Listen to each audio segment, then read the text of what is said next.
Steadfast AF. I grew up in a house built on a almost limestone terrace. To make place for the streets and the house lots, the builder turned a slope into a set of terraced steps. Each step was deep enough for a lot and a street, and then there was a steep bank, and then there was the next terrace for the next street and the next lot, which meant that all of our yards had been scraped of topsoil all the way down to the hard, almost limestone base, which meant to plant any kind of plant at all, a tree, for example. One, and by one I mean the boy growing up in that house, one had to dig a hole the size of a Volkswagen and then fill that hole with topsoil, then plant a plant, which meant that my mother's dream of a botanical garden in her yard turned my childhood into hard rock mining. So out of necessity, I developed a hole digging strategy. I would start with a scrape the surface outline of a hole, and then I'd set the hose on that slight indentation, and I would let it trickle overnight, and I would come back the next day bringing with me a pickaxe, and I would scrape out maybe an inch of material.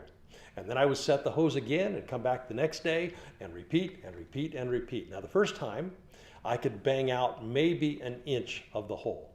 The second time, maybe an additional inch and a half. The third time, 2, maybe 3 inches further down. Each successive soak, I could pull out a little bit more of that hard rock material.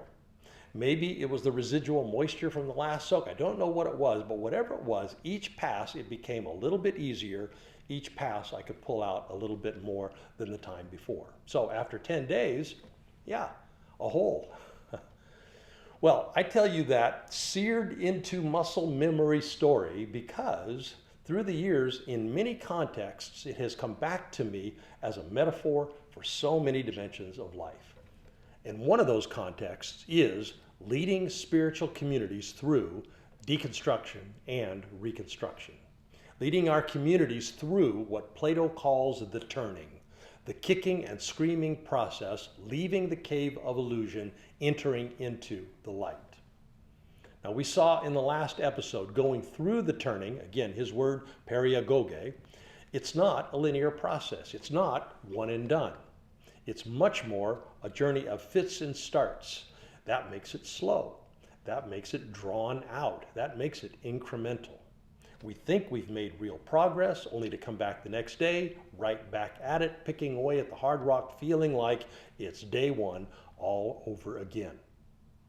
Well, if that is the nature of this leaving the cave process, and if as leaders we are going to be leading in that context, we would be well served to prepare for the psychological and emotional toll that that process imposes on us. I read a book as a young man. It profoundly impacted me. Long Obedience in the Same Direction. The author's name is Eugene Peterson. In a culture steeped in speed, he says, the spiritual life just doesn't fit. Because the spiritual life is slow. It's steady. It is not a journey of quick fixes. Only rarely is it a journey of intense breakthroughs. Mostly, it's slow, steady, faithful plodding. Over time, which makes it important that each of those plodding moments moves in the same direction, which makes it important that every morning when we get up and we get about the business of plodding some more, that we do it in the same direction we were plodding yesterday when we went to bed. So that was a formative book in my life, challenged early on my culturally inherited instinct for fast and for intensity and for breakthrough, pointed me toward a life and a leadership strategy of patience and perseverance and consistency, long obedience in the same direction. Well, nowhere is that dynamic more relevant than the part of the spiritual journey that we are focused on, reimagining, deconstructing, rebuilding spiritual community, or to use Plato's term, turning from the shadow world that we thought was true to the truer truths, turning from shadow to light. That part of the journey also happens slowly. A little bit of soaking, a little bit of chipping, and then do it again and again and again. Today's title, Steadfast AF. That's what it takes to lead out of the cave of illusion, to lead spiritual deconstruction and reconstruction. Now, in Plato's Republic, right after the allegory of the cave, he gives some texture to what the turning is like. And he tells us that teaching someone something new is not putting new knowledge inside of them. What it is helping them look in a different direction so that they see something that they had not seen. In other words, you can't insert truth into people's lives. You can only reorient the direction of their attention. The problem is that is not how most of us learned to lead. We learned results-oriented leadership. We learned outcome-oriented leadership. And reorienting where attention goes, that kind of leadership, that's a little hard to pin down. We tend to focus on getting results that we can point to. Reorienting attention kind of doesn't fit.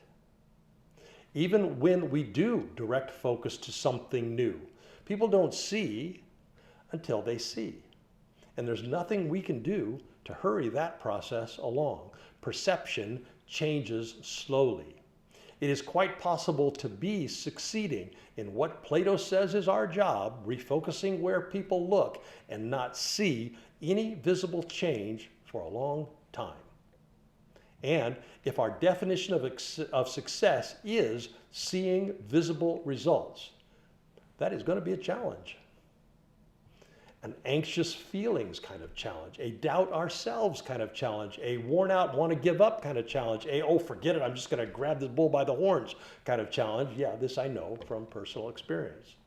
The wisdom Plato has to offer as we are leading through this disorienting process, leading while truth is changing, while gravity is shifting, while the operating system is being reformatted, we have to lead differently. That's his wisdom. Lead differently.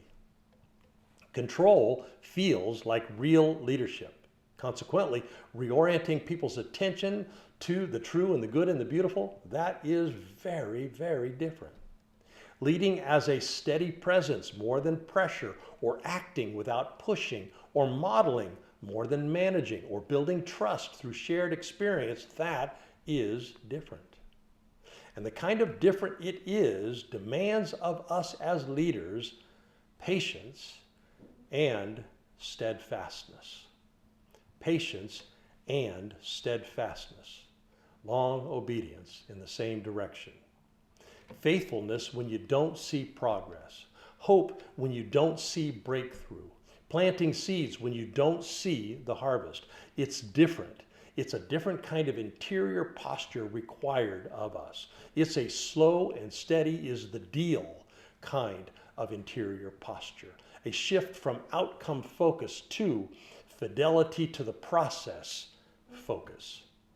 Once we redefine what success even means, because again, the shadow world, the wall of illusion, different metrics of success, once we redefine what success even means, different leaders, different leadership, motivated by different motivations. So I'm a 13-year-old boy. I know that digging a hole should not take 10 days. I know digging a hole should be done in an afternoon. And I know that I should be out playing street ball with my friends. I would have loved for reality to conform to my interior shadow construct, for my truth to be true enough. But reality is what reality is. And leading perception shifting is a different reality.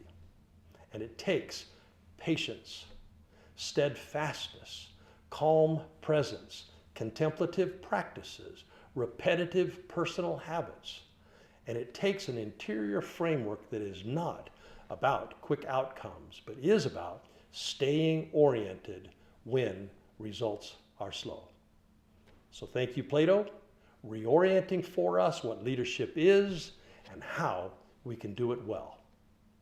When the work is leaving the cave, when the work is coming out of the illusions that were once so compelling, when we are leaving a definition of success that was once so obvious, and when we are being dragged kicking and screaming out of that world into a process that takes so much longer, and success is no longer quick compliance or visible wins, but a fundamental turning toward true, good, and beautiful, then our work as leaders is not easy. It is simple, but it's not easy.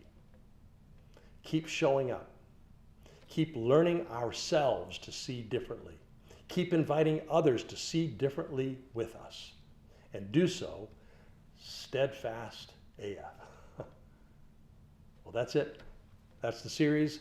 Some wisdom Plato has for us as we are reimagining spiritual community. I hope you've enjoyed it. If you'd like to get notified when I start the next series, go ahead, subscribe.